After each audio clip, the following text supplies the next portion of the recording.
Ya saben, en 8 días venimos al culto, salimos del culto a orar porque nuestro país se está llenando de violencia. ¿Qué podemos hacer nosotros? Orar al Señor. Entonces, bien, venimos al culto y salimos de una vez para el parque principal. Yo quiero pedir el favor antes de comenzar. Hoy estamos rompiendo el protocolo como todos lo hacemos todos los domingos. Bueno, los hermanos, aquí hay un grupo de hermanos que son de Venezuela. Yo quiero pedirles el favor de que pasen por aquí adelante nuestros hermanos de Venezuela. Por favor. Todos los que son de Venezuela. Y yo quiero que oremos por ellos. Dios te guarde y bendiga. Extienda sus manos hacia acá. Extienda su amor. Padre, muestre favor. Aquí están tus hijos. Padre, tú conoces fronteras, porque toda la tierra es tuya, Señor. Toda la tierra te pertenece, Señor. Desde el norte al sur, al oriente y al occidente, Señor. Cada continente, cada país, cada ciudad y cada alma, cada ser viviente te pertenece. Hoy oramos por nuestros hermanos. Oramos porque sabemos lo duro que les ha tocado, Señor. Ellos vinieron, Señor, huyendo, Señor. Y aquí han hecho país. Ellos han hecho país aquí con nosotros. Y te pedimos hoy mucha paz. Y sobre todo, Señor, que allí en Venezuela, donde se está decidiendo el destino político, Señor, todo cambie, Señor. Hoy las iglesias del mundo, estamos unidos con nuestros hermanos de Venezuela, porque somos de la familia de Cristo. Y pedimos esa liberación, esa esclavitud por la cual lo tienen allá, esclavizados a la brujería, a la chamanería, esclavizados al comunismo, Señor. Te suplicamos que tú los liberes y que así como un día tuvieron que salir huyendo, los que deseen regresar ahora lo puedan hacer en paz, en bendición, en el nombre de Jesús. Gracias, Señor, porque aquí todos los que estamos somos peregrinos en esta tierra, Señor, en el nombre de Jesús. Aleluya, bendícelos. Amén. Ya me dé un aplauso al Señor por lo que Dios va a hacer. Dios va a hacer algo poderoso.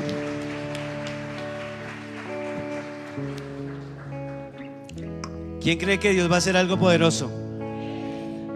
Hermanos, si en 8 días nuestro deber es orar antes de que nos suceda algo más triste. Amén. Ese es nuestro deber. Bueno, quiero ver las manos levantadas de los que nos visitan por primera vez. ¿Quiénes vienen al templo? Uy, un buen ramillete de personas. Bienvenido, bienvenido, bienvenida. ¿Quién más? Démosle un aplauso al Señor por la vida de ellos.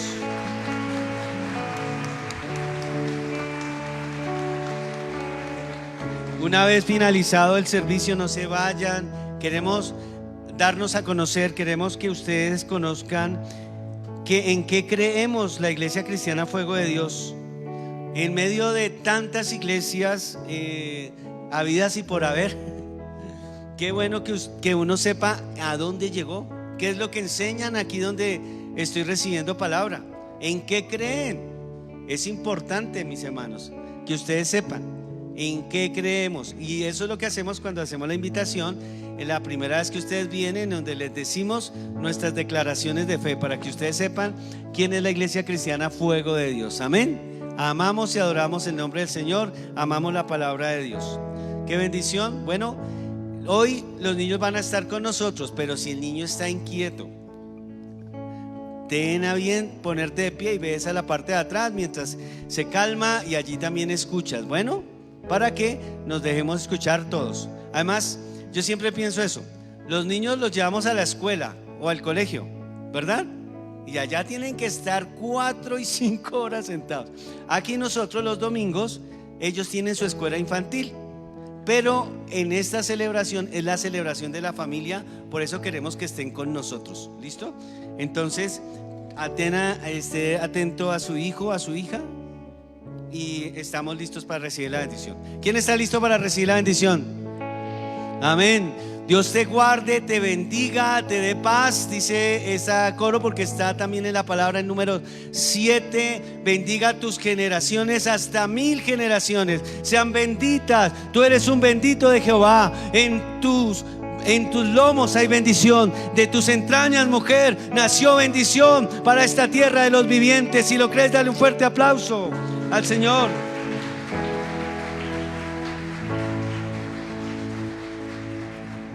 Muy bien. Y ya con esto en mente, entonces va a apagar su celular. Dígale al que tiene al lado: no me va a interrumpir, por favor. Pero dígale así: por favor, no me va a interrumpir. Apague su celular. Si tiene ahí la palabra, pues bájele el volumen. Si tiene ahí la palabra, bájele el volumen, póngalo en modo avión para que pueda seguirnos. Vamos a tratar de que todos los textos estén aquí para que los podamos seguir. A veces leo un poquito rápido por la premura, pero yo le voy a invitar de que usted traiga una hojita y va anotando para que los lea con calma en su casa. ¿Listo? Entonces, con esto en nuestra mente, vamos a comenzar. Gracias. Le damos la gloria al Señor porque ha sido muy bueno. Qué bendición. Hoy la alabanza estuvo diferente también. Estos muchachos llevan toda una semana sin dormir casi. Aquí donde los ven tienen los ojos pegados, mire. Preparando para la gloria y honra a mi Señor, porque todo es para gloria y alabanza del nombre de nuestro Señor. Amén. Muy bien. Bueno, pues comienzo contando una historia. Esta historia transcurre entre el año 55 y 60 de la era cristiana. La ciudad es la ciudad de Filipos, que para esa época era una ciudad con mucha importancia comercial. Y allí en la cárcel romana de la ciudad de Filipos llegaron dos hombres, ¿sí? Judíos. Y aparte de ser judíos, estos hombres eran de un grupo que estaba en crecimiento, a los que llamaban cristianos. Estos dos hombres se llamaban Pablo y Silas. Dice que ellos estaban allí y entonces allá Pablo estaba orando junto con Silas y cantando salmos al Señor. Y de pronto, en medio de lo que ellos estaban ahí, porque estaban amarrados al cepo, es decir, en la cárcel, en lo más oscuro de la cárcel, amarrados tras del lecho y con la puerta bien sellada, como debe ser de todas las cárceles. Pero la palabra del Señor nos da un detalle y nos dice que el carcelero, que era un hombre romano, se durmió. Y cuando se despertó, o sea, en su guardia, pues ellos no se podían dormir, ¿no? Estaban vigilando a los. Pero pues se confió, se durmió, y cuando se despierta, oh sorpresa, las rejas estaban abiertas y algunos prisioneros no estaban allí. Así que este hombre se llena de temor, porque si hay algo que los romanos tenían es que eran muy estrictos. Y un carcelero que se le orara a su prisionero, lo iban a torturar. Así que él, pues obviamente lejos del Señor, no conocía nada de Cristo. Entonces él toma la decisión de coger y quitarse la vida. Imagínense, de suicidarse. Ya cuando está a punto de quitarse la vida, llega Pablo y Silas y le dicen: no lo hagas. Mire, todos los que estamos prisioneros, ninguno se ha escapado. Todos estamos aquí, no se le ha escapado ninguno. Imagínense, los únicos sanitos ahí eran Pablo y Silas, los demás sí eran que tenían que estar por ahí y no se escaparon. Y entonces este hombre, conmocionado por esto, no sabe qué hacer, pero comienza a preguntar y en la charla con Pablo le dice que tiene que ser salvo. Y está el famoso versículo que conocemos: cree en el Señor Jesucristo y serás salvo tú, tu casa. Así que él lo lleva y ellos le comparten a su familia. Eso está en Hechos capítulo 16. Entonces ellos llegan allá, le comparten a la familia y la familia también es salva porque recibe a Cristo. El asunto es este, donde los quiero llevar. Ustedes se pueden imaginar el dolor tan impresionante que hubiera sido para la familia de este hombre si este hombre hubiera llegado a suicidarse? Ustedes se pueden imaginar por siquiera un minuto que la esposa lo está esperando de su turno. Ahorita yo creo que él tiene turno de noche. Él por lo general llega aquí tipo 7 de la mañana, coge Transmilenio, bueno, no sé, bueno, que ya coge camello, perdón, y llega rápido. Imagínese esa noticia. Imagínese esos hijos, porque dice que él fue salvo de él y toda la familia. Quiere decir que tenía esposa y tenía hijos. ¿Usted se puede imaginar ese ciclo de dolor? Porque no solamente era el hecho de que se hubiese suicidado, sino que hubiese quedado como un hombre en deshonra que se dejó escapar a los prisioneros porque se durmió. Ese ciclo de dolor tan impresionante. ¿Sabes? Cuando se cortó ese ciclo de dolor, o no comenzó, no prosperó ese ciclo de dolor, cuando Pablo le dijo: cree en el Señor Jesucristo y serás salvo tú y tu casa. Solo el Señor Jesucristo es el único que tiene el poder para entrar en una familia y romper los ciclos de dolor. Miren, mis hermanos, aquí hemos visto cosas impresionantes, lo que está pasando. El día viernes que se celebró en Facatativá el Día Municipal de la Libertad Religiosa, que se corrió el 4 de julio para esta fecha del viernes, y estuve en una sesión donde se habló de suicidio. Los índices de suicidio han crecido. En solo Facatativá se han presentado 268 casos a la fecha en julio. Personas que se han intentado quitar la vida. Las causas son múltiples, pero la mayoría tiene que ver con cosas sentimentales. Y muchas de esas causas vienen por dolores familiares, por cosas ahí que no se han trabajado.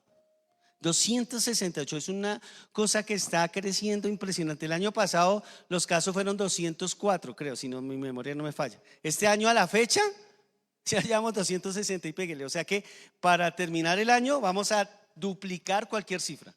Y a nivel nacional es igual. Y a nivel mundial es igual.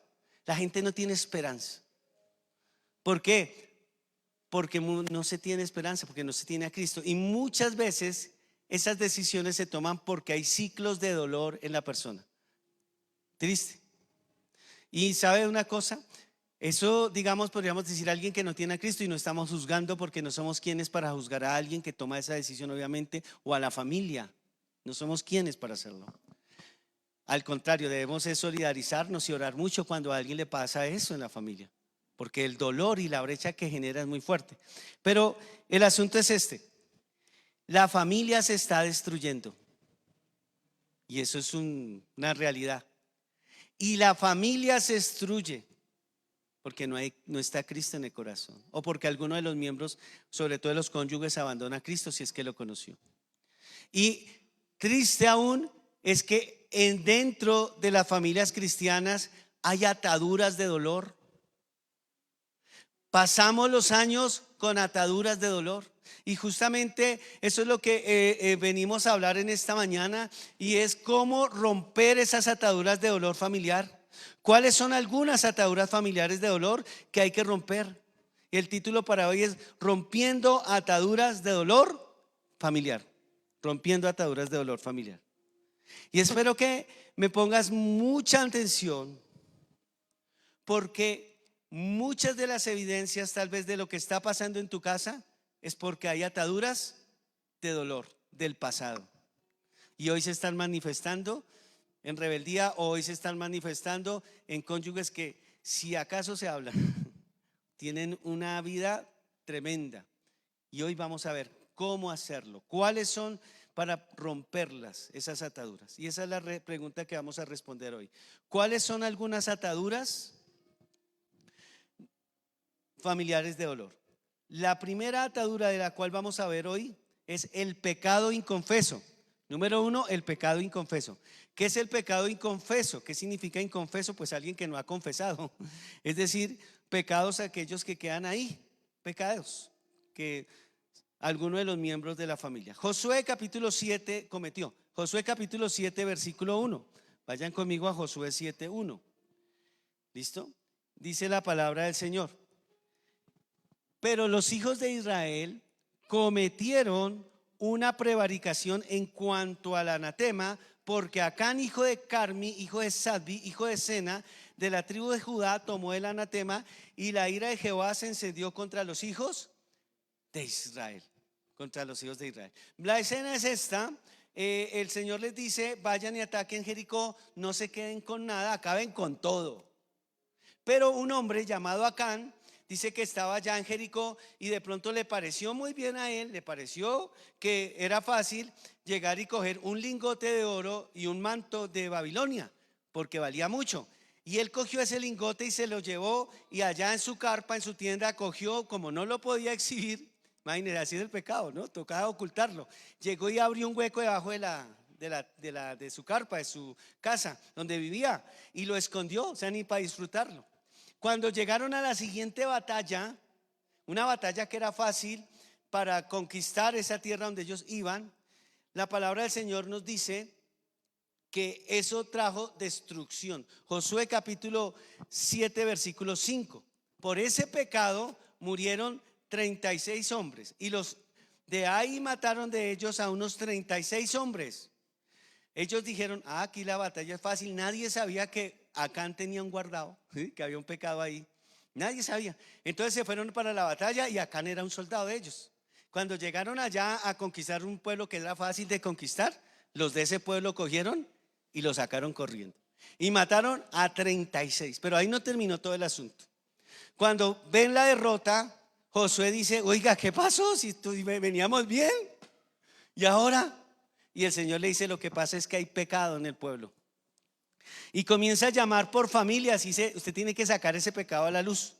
Y comienza a llamar a familias para ver dónde era el que estaba el guardado, quién tenía el lingote, quién era el que tenía el pecado por ahí.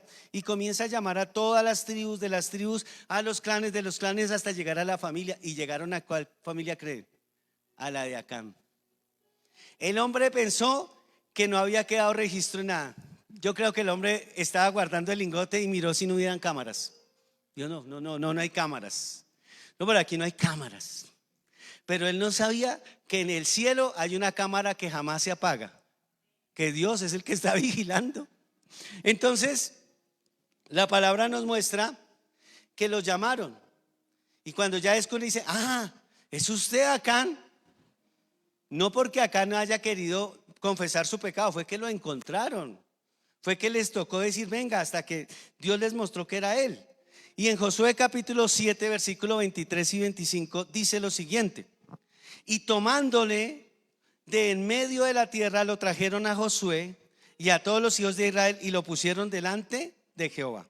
Versículo 25. Y le dijo Josué: ¿por qué nos has turbado?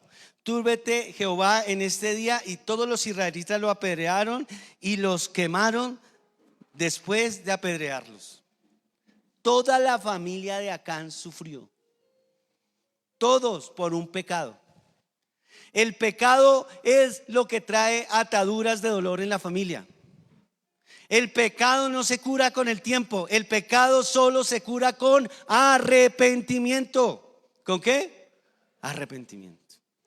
Con arrepentimiento. Cuando uno de los cónyuges peca porque miró a otra persona fuera de su hogar y de pronto se dio ante ese pensamiento y avanzó mucho más allá, eso es un pecado. Ese pecado va a traer consecuencias ¿sobre quién? Sobre su esposa o sobre su esposo, dependiendo, sobre sus hijos, porque va a generar dolor. Porque entonces si él fue el afectado, se va a sentir engañado, frustrado. O si ella fue la engañada, va a sentirse frustrada. Los hijos se van a dar cuenta. Y más hoy en día, que esos chinos salieron más pilos que lo que éramos nosotros. Ellos se dan cuenta. Son por más, dicen: mi papá está triste, mi mamá está triste. El pecado trae dolor en la familia. El pecado trae mucho dolor. Ahora, imagínense un hombre que tiene un pecado como una adicción, o una mujer como la droga o como el alcohol. pues eso trae dolor familiar. No solamente son consecuencias para él, porque la paga del pecado es la muerte espiritual, sino las consecuencias para la familia, porque es sufrimiento. Pero no solamente eso, sino que en el caso de nosotros como líderes en la casa, la Biblia dice lo siguiente, Mateo 18, versículo 6. Dice, ay, y cualquiera que haga tropezar a alguno de estos pequeños que creen en mí, mejor le fuera que se colocase en el cuello una piedra de molino, de asno, y que se lo hundiese en lo profundo del mar. Si en primera instancia Mateo está hablando de los pequeños en la fe, también habla de los niños. Imagínese un niño viviendo un dolor por un pecado de sus padres, sea cual sea.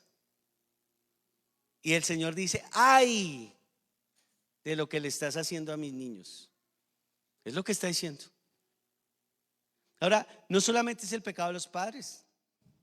¿Cuántas veces nuestros hijos, algunos, no todos, gracias al Señor, pero algunos, más bien unos pocos, comienzan a pecar, comienzan a tener una vida, por ejemplo, sexual prematura?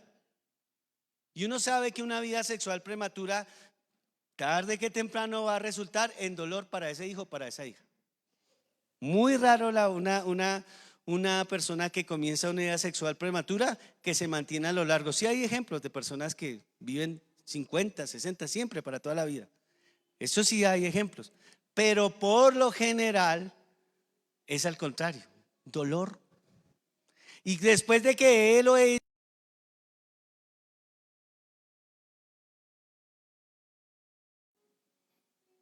porque aunque uno le diga, usted tomó las consecuencias, tú ya tienes que hacer tu vida porque pues fue tu decisión. Pero mire, mis hermanos, un chico llega engañado, una chica destrozada, aunque de pronto le hayan agredido. Dígame si uno como papá, uno le abre eso las puertas y de aquí está su papá, ¿verdad? Pero el pecado trajo dolor a la casa. Ahora mucho más si es consumo de alguna sustancia, perdón. Trae dolor. Y esto no es que con el tiempo, mis hermanos, el tiempo no cura nada. Lo que cura el pecado se llama arrepentimiento. Mira, varón, varona, hoy es el día en que Dios te dice, no ates más en dolor a tu familia. Arrepiéntete si estás en pecado. Ay, pastor, pues yo venía a una celebración. A mí me dijeron que esto era solo gozo. Pues hay gozo cuando uno se arrepiente, ¿cierto? Porque la palabra del Señor nos lo dice, que Él vuelve el gozo. Por eso el rey David, por allá en el Salmo 51, después de que se da cuenta de su pecado, dice, devuélveme el gozo de mi salvación y espíritu noble me sustente. Así que, mis hermanos, yo les invito hoy, si quieren romper, no sigan en pecado. Si alguno de ustedes se está desviando a donde no es, pare, no pare de sufrir, pare en la dirección para donde va.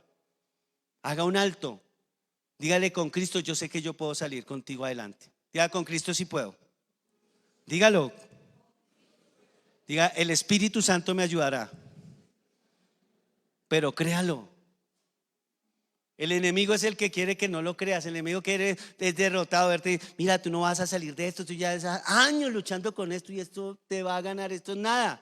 Pero si tú le dices, Espíritu Santo, hoy te suplico que me ayudes a vencer ese pecado. Yo me consagro a ti, yo me arrepiento y con eso voy a romper este ciclo de dolor en mi familia. En el nombre poderoso de Jesús de Nazaret. ¿Quién lo cree? Denle un aplauso al Señor.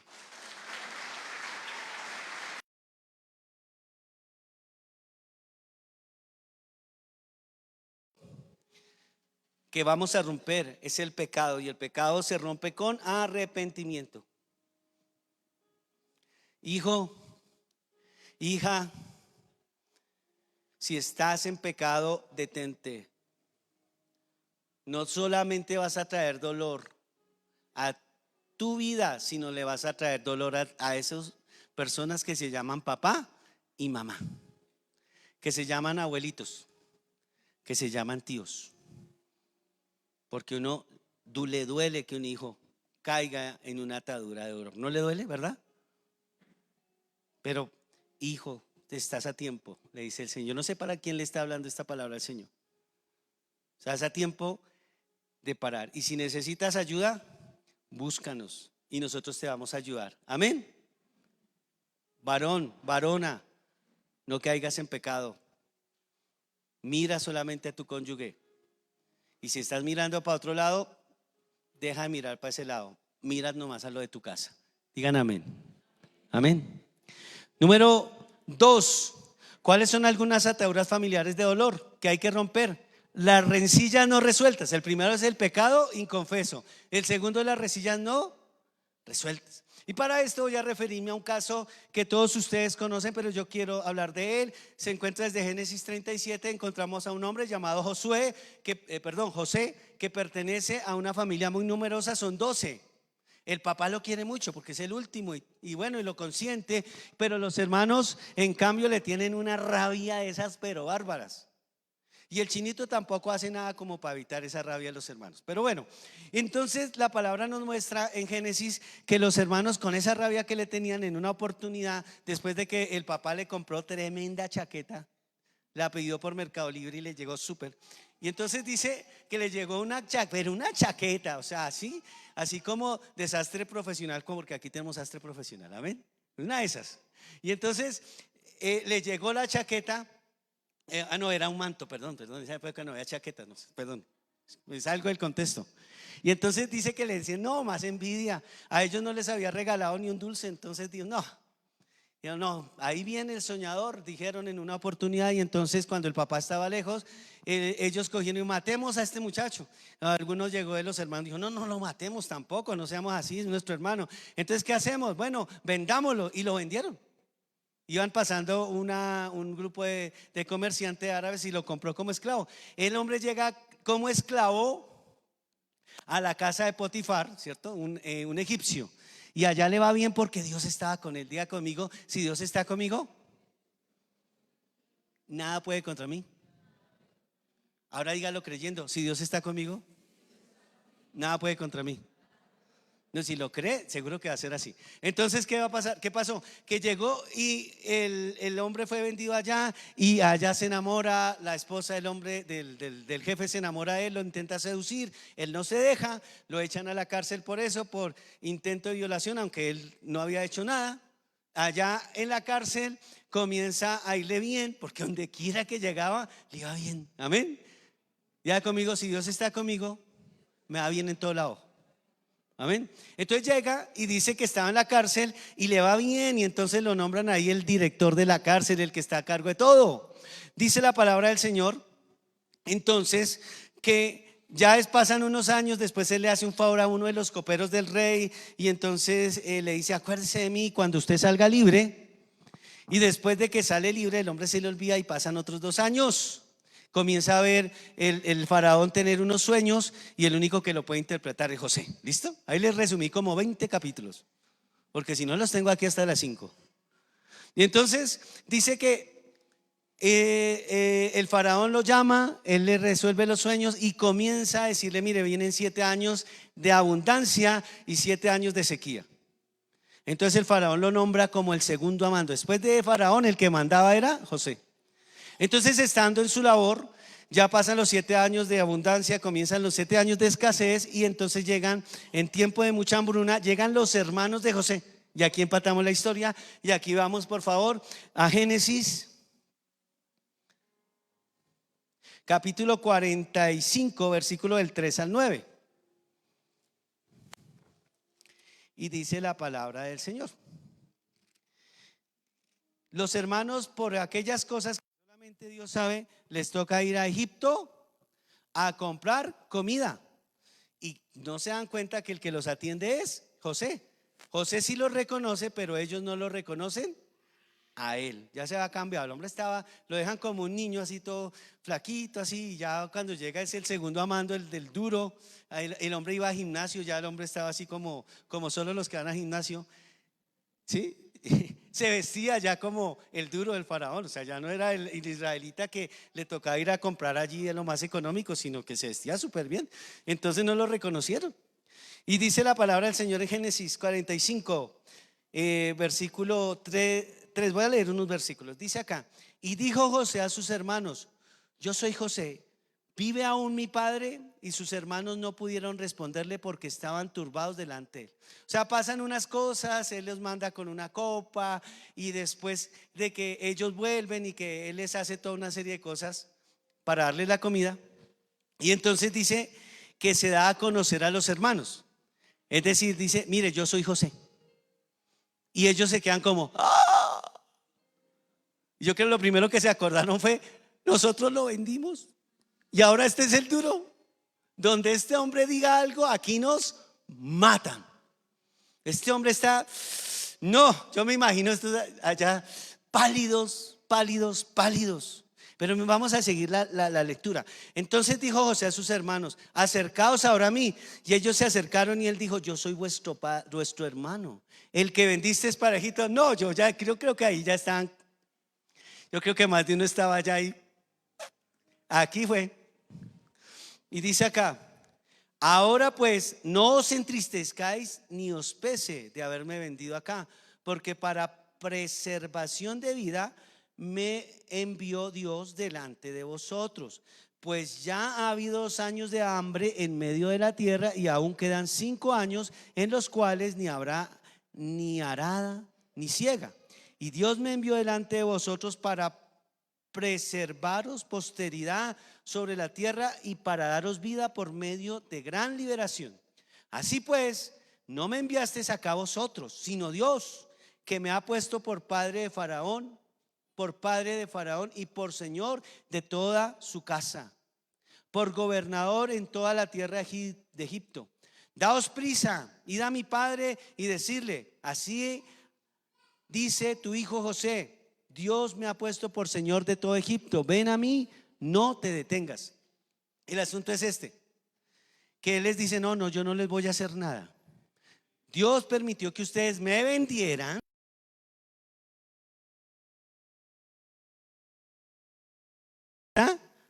sano, porque mi Señor usó eso que ustedes hicieron para mal, lo usó para bien. Yo creo que él no había leído Romanos, porque ahí todavía no estaba Romanos, pero la Biblia dice que a los que amamos a Dios todo nos ayuda para bien, y Dios le debió mostrar eso a José, ¿verdad? Entonces dice la palabra del Señor que él los envió. Entonces llegan los hermanos a vivir ahí, pasan los años viviendo con él, ya llegan, terminan los años de sequía, llegó el papá, llegaron los hermanos, como 70 de esa familia, llegaron a Egipto. Él les da una tierra porque Faraón le dijo: dele la mejor tierra, y entonces ya pasan años, él conviviendo con ellos, junto con el papá, ¿listo? Con el papá. Y entonces cuando llegan el momento en que el papá muere, en que el papá ¿qué? Muere. ¿Y qué le pasa a él? Nada. ¿Sabe qué le pasa? Es a los hermanos. Los hermanos, cuando el papá muere, ellos dicen lo siguiente. Vayan conmigo a Génesis capítulo 50, versículo 15 al 21. Y dice: viendo los hermanos de José que su padre era muerto, dijeron: quizá nos aborrecerá José y nos dará el pago de todo de todo el mal que le hicimos. Y enviaron a decir a José: tu padre mandó antes de su muerte diciendo: así iréis a José, te ruego que perdones ahora la maldad de tus hermanos y su pecado, porque mal te trataron. Por tanto, ahora te rogamos que perdones la maldad de los siervos de Dios, de tu padre. Y José lloró mientras ellos hablaban. Versículo 18. Vinieron también sus hermanos y se postraron delante de él y dijeron: henos aquí por siervos tuyos. Versículo 19. Dice la palabra del Señor: y le respondió José: no temáis, ¿acaso estoy en lugar de Dios? Vosotros pensasteis mal contra mí, mas Dios lo encaminó a bien por hacer lo que vemos, para hacer lo que vemos hoy, para mantener con vida a mucho pueblo. ¿Sabe qué es lo que pasó con esta familia?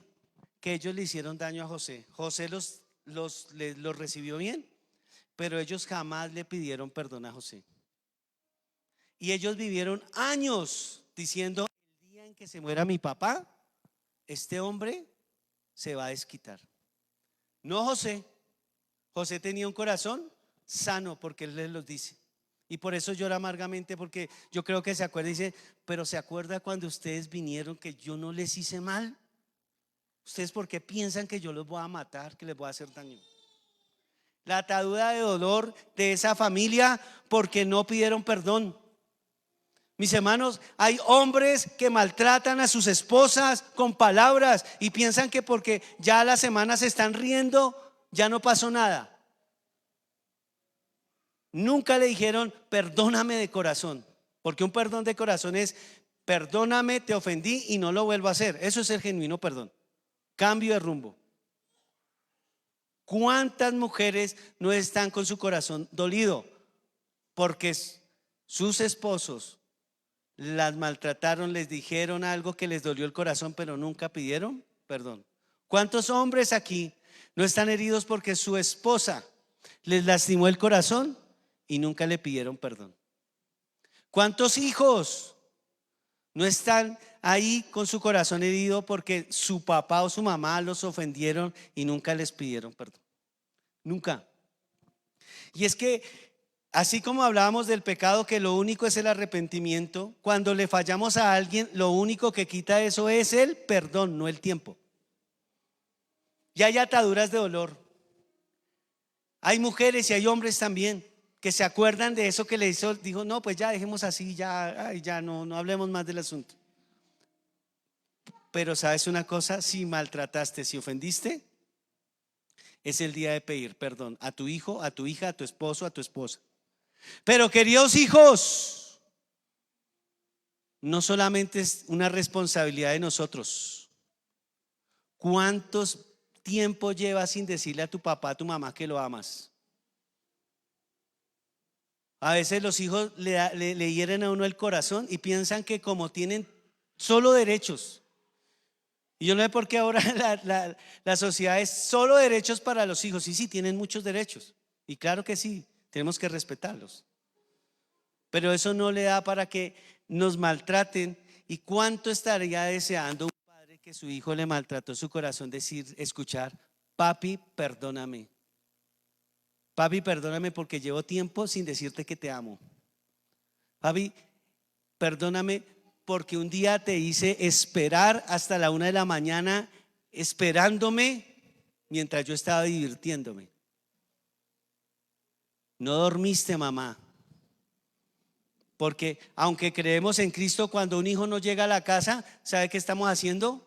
Orando. Tanto papá como mamá. Y sabe, claro, tenemos confianza. Y eso hiere el corazón. Perdóname porque te quité el sueño. No. Y pensamos que entonces que con el tiempo y que como ya nos sonreímos no pasó nada. Y nos pasa como los hermanos de José, que vivimos con el guardado. Hoy es el día de pedir perdón. Hoy es el día de que le pidas perdón a tu papá, a tu mamá. Tu papá te dijo: no hagas eso, lo hiciste, tome la consecuencia, dolor para ti, dolor para tu papá, tu mamá. Porque es así. Hoy es el día en que le digas: hijo, perdóname porque le di más importancia a esto, a aquello que a ti. Perdóname, esposa, porque sencillamente aquella vez te ofendí y no te había dicho perdón, y te lo digo de corazón. Este es el día de romper esa atadura de dolor. Amén. Hoy vamos a romper esas ataduras. ¿Quién lo cree? Denle un aplauso al Señor. Ay, Dios, el tiempo en televisión es corto. Ay, Dios santo, todavía me quedan como 20 ataduras. ¿Cuáles son algunas? No a mí, para predicar. ¿Cuáles son algunas ataduras familiares de dolor que hay que romper? La ruptura en el liderazgo espiritual. Entonces ya vimos que la primera es el pecado, la segunda el pecado inconfeso, la segunda entonces las rencillas no resueltas, la tercera es la ruptura en el liderazgo espiritual. Efesios capítulo 5 versículo 1 y 2, vayan conmigo rápidamente, Nuevo Testamento. Sed pues imitadores de Dios como hijos amados, dice. Nos tenemos que imitar ¿a quién? A nuestro Señor. Versículo 2. Y andad en amor como también Cristo nos amó y se entregó a sí mismo por nosotros, dice la palabra del Señor. Ofrenda y sacrificio grato al Señor. Y ahora vayan conmigo a este mismo Efesios capítulo 5, versículo 21.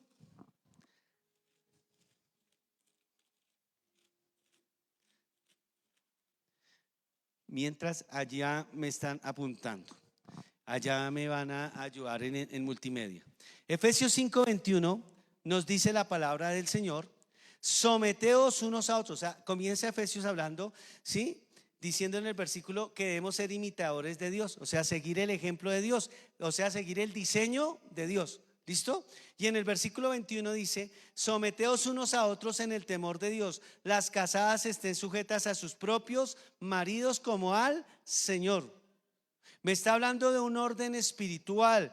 Nos está diciendo que el hombre es el líder espiritual de su casa y su esposa es su ayuda idónea que le está ahí de la mano con él para sacar adelante su hogar y sus hijos. Pero el líder espiritual es el varón. El problema es que se ha roto esa estructura que Dios colocó. Entonces, como el hombre, ya lo hemos dicho muchas veces, no quiere ser el sacerdote, entonces le toca a la mujer asumir un rol que no tiene, y les toca y lo hacen muy bien. Pero en realidad eso trae ataduras de dolor. ¿Por qué? Porque el orden es Dios, el cónyuge, después los hijos. Ese es el orden. Antes de los hijos está tu esposo, tu esposa. ¿Listo? Eso dice la palabra de Dios. ¿Por qué? Efesios capítulo 6, después de que el Señor ha hablado a Pablo de cómo debe ser el esposo y la esposa, el trato entre ellos, ahí sí habla de los hijos, en Efesios capítulo 6, versículo 1, y dice: hijos, obedeced el Señor a vuestros padres. Pero antes de aparecer este versículo 1 de Efesios 6, él ha hablado del matrimonio, donde hay un orden, donde el orden es que el varón es el sacerdote de la casa.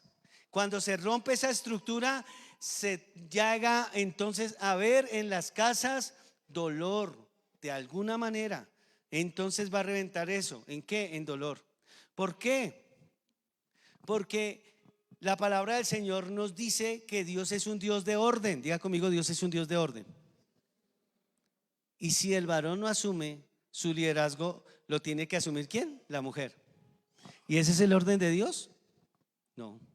El orden de Dios es el varón, que les toca porque ellos no quieren, algunos. Pues yo te digo a ti: no rompas el orden de Dios, porque vas a traer ataduras de dolor a tu familia. Y hoy es el día de decir, de comprometerse: Señor, me comprometo a establecer el orden tuyo.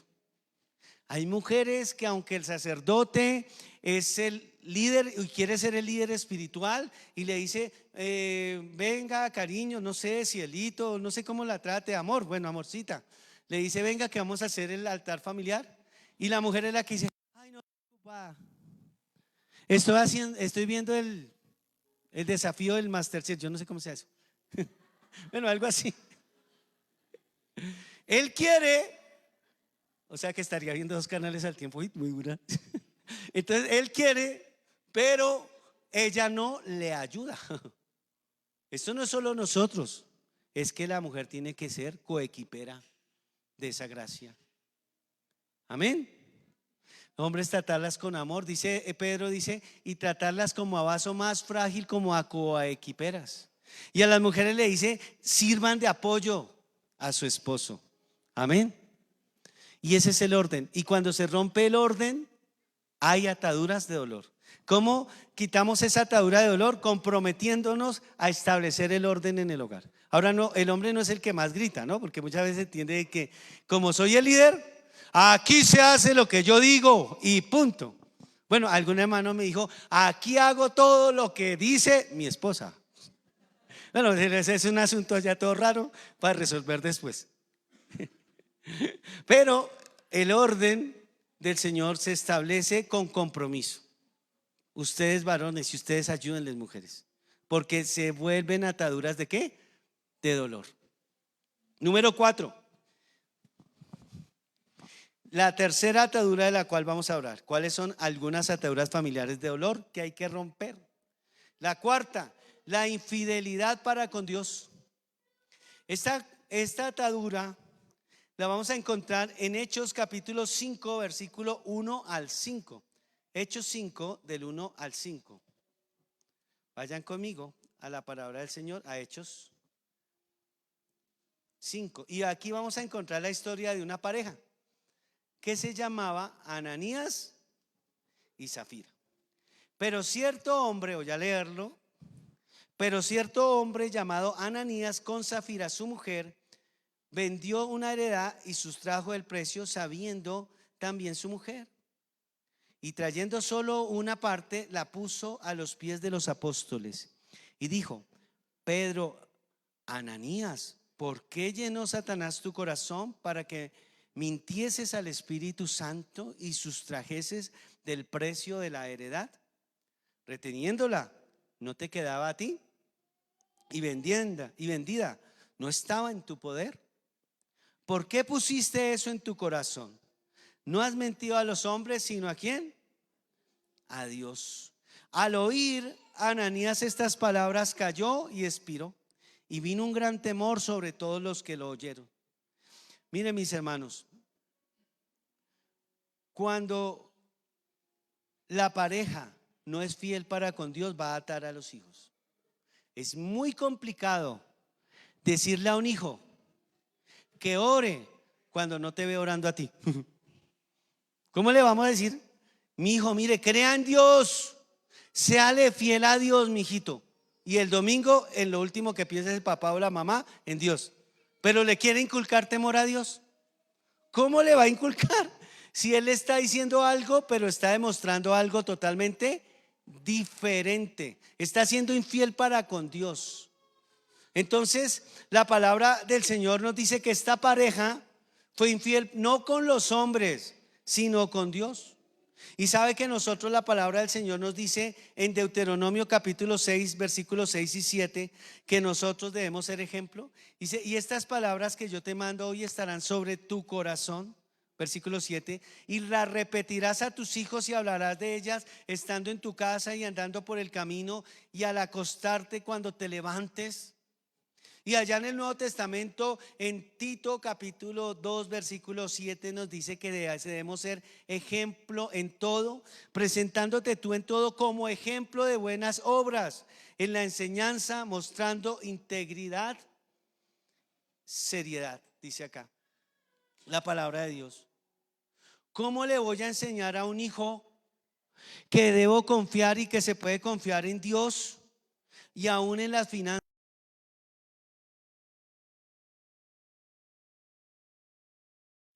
De que yo le aparto lo que es de Dios. Si yo no le dejo al Señor lo que el Señor me ha establecido en mi mayordomía, como los diezmos y las ofrendas. Si yo no le entrego y después le digo: hijo, confía en Dios. Papi, tengo un problema financiero, confía en Dios. ¿Cómo le digo? ¿Con qué cara se lo digo si yo mismo no estoy siendo fiel con Dios? ¿Cómo le digo a ese hijo: hijo, Dios debe ser lo primero, si no le enseño que el domingo la iglesia es lo primero, por ejemplo? ¿Cómo le digo? Porque él va a crecer y un día él nos va a preguntar, y los hijos siempre preguntan: pero tú no lo haces. Los chinos son así. Dice: hijo, no, hija o hijo, no veas novelas. Pero si su merced la pasa viendo. ¿Cómo se le va a decir eso? ¿Cómo le va a decir: hijo, hija, Dios es lo primero, si no le estás enseñando a ser fiel con Dios? Y no solamente de palabras, sino de hechos. Amén. Porque los hechos a veces hablan más que las palabras. Fiel para con Dios. Hijo, la Biblia es la palabra de Dios. Y el niño de 6, 7 años dirá: amén. Sí, así es. Va creciendo y el papá nunca lee la Biblia, o la mamá.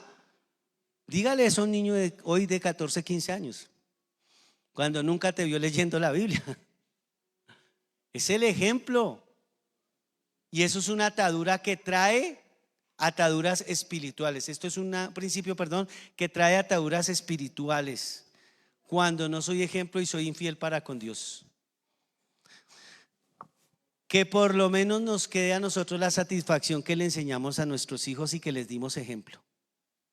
Cuando son viejos ya ellos ya tienen una edad, cierta edad de jovencitos en donde toman sus propias decisiones, pero que por lo menos mientras estuvieron pequeños me vieron a mí. Amén. Me vieron a mí.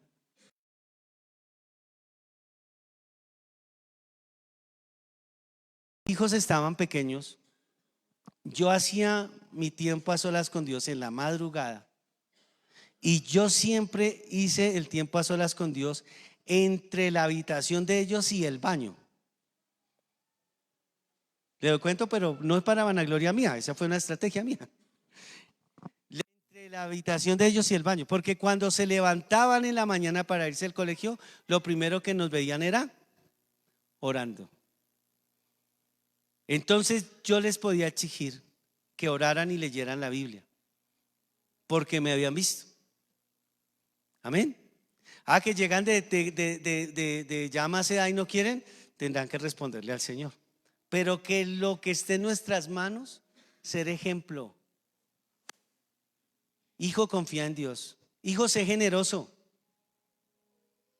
¿Qué hace un papá generoso? Mira, se me va a enredar una libra de arroz y la lleva a la canasta de amor, y hágalo intencional, que su hijo se dé cuenta, que sus hijos se den cuenta que usted está trayendo eso. La Biblia dice que no sepa la mano derecha lo que hace la izquierda, no es que no va a tocar trompeta, es que le va a enseñar a su hijo, porque usted es el que debe enseñarle. Amén. Traer ese mercado, dice, para la canasta de amor. ¿Por qué? Te va a preguntar, porque hay familias que no tienen una libra de arroz esta semana y allá se la van a dar como un mercado. Amén. Entonces el niño va a creer y dice, wow, yo también puedo contribuir a la necesidad de otros. Amén. Hágalo. Rompa cualquier infidelidad para con Dios. Amén. 4 ataduras hoy hemos hablado: el pecado, las rencillas no resueltas, el pecado inconfeso, las rencillas no resueltas. El tercero que vimos hoy, que de la tercera atadura, es quebrantar el orden de Dios. Y el cuarto es la infidelidad para con Dios. Y hay familias atadas aún financieramente porque los líderes de la casa nunca le han creído a Dios, y Dios es soberano. Amén. Así que hoy, en este orden de ideas, voy a hacer una oración general por todos, pero vamos a hacer la oración de esta manera. Vamos a ir llamando por familias. Le voy a pedir el favor a mi equipo de oración, que les dije que estuvieran pendientes. Aquí todas las parejas de oración, vengan por favor para acá. Ven, amor.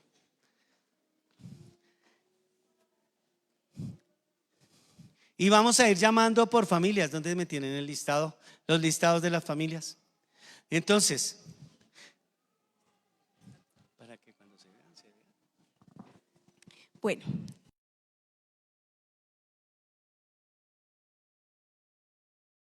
siempre queremos que el Día de la Familia marque un precedente. Yo creo que los que nos han acompañado tienen en sus hogares el recordatorio de este día tan importante. Y el de este año quisimos que fuera un espejo en el que dice: yo y mi casa serviremos al Señor. ¿Qué hacemos con los espejos? Pues nos miramos en él. Y se mira el hijo, se mira el abuelo, se mira el tío, se mira el sobrino, se mira el padre de familia. Y cada vez que un miembro de la familia se acerque, la idea es que recuerde lo que dice ahí: yo y mi casa serviremos al Señor. Lo hicimos con mucho amor, para que lo lleves a tu casa y lo cuelgues en un lugar especial. No lo vayas a dejar por allá detrás de los libros. La idea es que quede en un lugar prominente en tu casa, y cada vez que lo veas ahí tu reflejo y digas: wow, yo me comprometí a servirle al Señor junto con toda mi casa. Entonces, guárdalo, atesóralo, y lo vuelvo a repetir: no lo vayas a dejar por allá arrumado. Esto es frágil, esto es para dejarlo por allí bien expuesto. Entonces tiene ahí incluso para pegar. Entonces tú escoges el lugar, un lugar donde todos los miembros de tu familia pasen. entonces nuestra casa va a servir al Señor.